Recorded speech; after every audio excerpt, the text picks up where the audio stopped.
What if I told you that somewhere in the archives of the Bibliothèque Nationale in Paris, there sits a collection of journals that should not exist?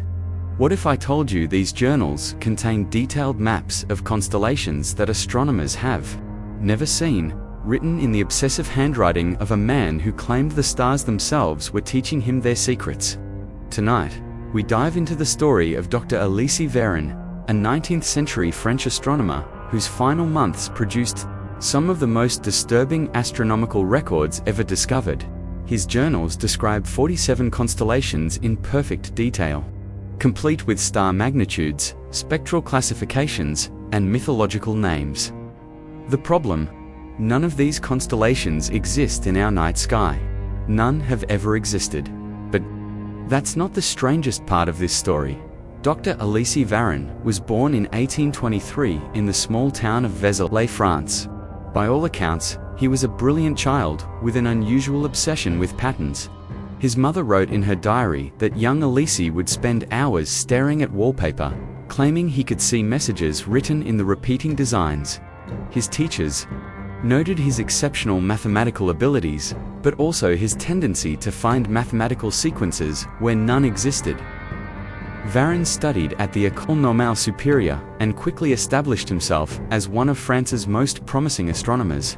His early work on stellar parallax earned him recognition from the Paris Academy of Sciences, and by 1850 he was appointed to the position of chief astronomer at the Observatoire des Lions. For 15 years, Varon published respectable, if unremarkable, astronomical observations. His colleagues described him as methodical, precise, and utterly devoted to his work. He never married, rarely socialized, and spent most of his waking hours either at his telescope or hunched over his calculation tables. Then, in the winter of 1865, something changed. Varon's assistant, a young man named Henri Dubois, noted in his own diary that his mentor had become increasingly agitated during their evening observations. Varon began muttering to himself while working, and Dubois wrote that he often caught the older man staring fixedly at empty patches of sky, as if seeing something that wasn't there. The first entry in what would become known as the Varon Stellar Codex was dated February 14, 1866, written in Varon's normally neat handwriting, but with an unusual urgency. It read, "Tonight, I have seen the truth. The stars are not random fires in the void. They are letters. They are words. They are trying to tell us something, and I believe I am beginning to understand their language." What followed over the next 8 months was a descent into what modern psychiatrists would likely diagnose as severe psychosis, but which produced some of the most detailed and internally consistent false astronomical data ever recorded. Varon began mapping constellations that existed, he claimed, in dimensions parallel to our own. He called them the shadow constellations, and believed they were visible only to those who had learned to read what he called stellar script. His journals from this period are filled with intricate star charts, each constellation accompanied by detailed mythological stories and precise measurements.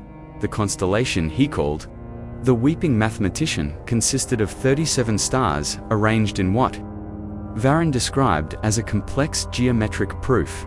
He claimed this constellation was trying to communicate a mathematical theorem that would revolutionize human understanding of reality. He spent weeks trying to decipher what he believed was a stellar equation, filling page after page with calculations that, while mathematically sophisticated, led nowhere. Another constellation, the Bone Garden, was described as a formation of 63 stars that spelled out, in what Varon called the ancient stellar alphabet, the true names of every person who had ever died. He claimed that by studying this constellation through his telescope, he could see the moment of each person's death written in the brightness variations of the stars. Perhaps most disturbing was his description of the Mirror of Sins, a constellation that Varon claimed showed him the hidden transgressions of anyone he focused on while observing it.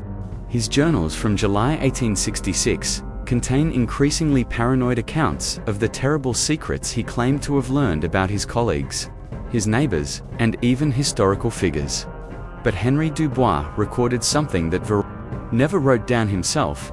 According to Dubois, during their observations in late July, Varron suddenly became terrified of his own telescope. Dubois wrote, "Professor Varron began backing away from the eyepiece, his hands shaking violently. When I asked what was wrong, he said, 'It's looking back. The mirror of sins is looking back at me, and I can see what I've done. I can see what I'm going to do.'" The final entries in the Varron Stellar Codex become increasingly incoherent. Varron claimed that the shadow constellations were not just communicating with him, but were beginning to influence events in the physical world. He wrote of stars rearranging themselves to match his false charts, of seeing his imaginary constellations beginning to appear in the actual night sky. On August 28, 1866, Henry Dubois arrived at the observatory to find Varron standing at his telescope, motionless. When Dubois approached, he discovered that his mentor had been dead for hours, his eye still pressed to the eyepiece, his final journal entry still wet with ink on the table beside him. That final entry, written in handwriting that was barely recognizable as Varron's, consisted of a single sentence repeated 47 times. "They are real now, and they remember who made them, remember." The official cause of death was listed as heart failure, but Dubois noted something that never made it into the official report. When he looked through Varron's telescope, it was pointed not at the night sky, but at a blank wall of the observatory. The eyepiece had been deliberately blocked with black cloth. Whatever Varron had been looking at in his final moments, it wasn't the stars. The Varron Stellar Codex was donated to the Bibliothèque Nationale by Varron's estate, where it sat, largely forgotten, until 1938, when a graduate student named Marie Leclerc came across it while researching 19th century astronomical records. Leclerc spent 3 months studying Varron's false constellations, and her own notes from this period make for disturbing reading. Leclerc wrote that the more she studied Varron's star charts, the more she began to see patterns that seemed to extend beyond the pages of his journals. She claimed that the positions of his imaginary stars, when plotted together, formed what she called a meta-constellation that spelled out a message in the same stellar script that Varron had claimed to decipher. According to Leclerc, this meta-constellation spelled out a warning: do not complete the chart. Leclerc never explained what she thought would happen if someone did complete Varron's work. But her own research notes end abruptly in January 1939. University records show that she withdrew from her program and left Paris without explanation. Attempts to locate her were unsuccessful. The Varron Stellar Codex was reshelved and forgotten once again until 1980. Dr. Philippe Gautier requested access to it while researching the history of stellar cartography. Gautier's experience with the Codex lasted only 2 weeks before he abandoned his research, but not before making a discovery that he never published. In his private notes, found after his death in 2003, Gautier wrote that he had used computer modeling to project what the night sky would look like if Varron's shadow constellations actually existed. The result, according to Gautier, was a sky that perfectly matched astronomical observations from medieval Arabic texts that had long been dismissed as errors or mistranslations. Gautier's final note on the subject read, "Either Varron somehow accessed historical astronomical records that no longer exist, or he independently recreated star charts that medieval astronomers claimed to observe but which modern astronomy insists are impossible. I do not know which explanation frightens me more." Today, the Varron Stellar Codex remains in the archives of the Bibliothèque Nationale, available to researchers by special requests. However, since Gautier's research, only 3 scholars have requested access to it. 2 completed their research without incident. The third, Dr. Sarah Chen from Cambridge University, spent 6 months studying the Codex in 2019. Dr. Chen's research was never published, but her research assistant later reported that Chen had become increasingly obsessed with what she called verification observations. According to the assistant, Chen began spending her nights at the Cambridge Observatory, claiming she was checking Varron's measurements against the actual night sky. The assistant's final report stated that Chen had begun insisting that some of Varron's constellations were partially visible, and that with the right equipment, she might be able to see them completely.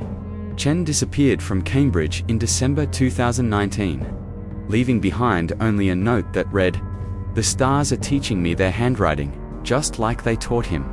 I think I'm beginning to understand what they want me to write." So, what are we to make of Dr. Alesi Varon and his impossible star charts?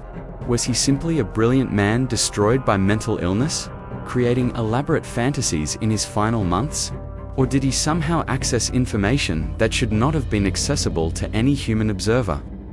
The fact remains that his shadow constellations, while non-existent in our reality, are internally consistent to a degree that would have required astronomical knowledge far beyond what was available in the 1860s. The mathematical precision of his false measurements, the cultural consistency of his mythological interpretations, and the disturbing accuracy of his historical correlations suggest either an impossibly detailed delusion or access to information from sources that conventional astronomy cannot explain. Perhaps most unsettling is the pattern that seems to follow anyone who studies Varon's work too closely. 3 researchers across 3 different centuries, all reporting similar experiences of seeing patterns that shouldn't exist, of detecting signals in the noise of Varon's madness that lead them to their own obsessions with impossible astronomy. The Varon Stellar Codex sits in Paris tonight, waiting for the next scholar, brave enough or foolish enough to try reading the stars' handwriting. But if you ever find yourself in the archives of the Bibliothèque Nationale, staring at those intricate charts of constellations that never were, remember Marie Leclerc's warning: do not complete the chart. After all, some knowledge is too dangerous to verify, and some patterns are better left unread. The stars may indeed be trying to tell us something, but perhaps the real question isn't whether we can understand their message, but whether we should want to. Sweet dreams, and keep your eyes on the stars you can see, not the ones you can't.